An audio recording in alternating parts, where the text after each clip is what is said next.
Surah is not a chapter, I told you. But this word sur, what does it mean? فَضُرِبَ بَيْنَهُمْ بِسُورٍ لَهُ بَابٌ بَاطِنُهُ فِيهِ الرَّحْمَةُ وَظَاهِرُهُ مِنْ قِبَلِهِ الْعَذَابُ. This is there in Surah Al-Hadid. Sur means, the high wall that used to encircle the cities and towns in the olden days. The ramparts, they are the sur.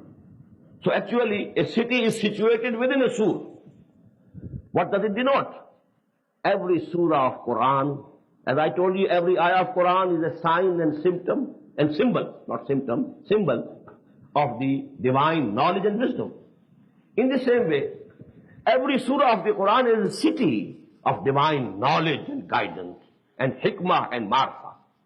And around all those cities there's a rampart which is encircling it. So now within this rampart you have a surah. So surahs, here again, as I told you, we can't use the word chapter. Absolutely irrelevant, inapplicable, wrong.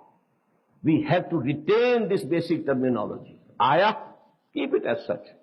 Surah, keep it as such. And there's no difference regarding the number of the surahs. It's 114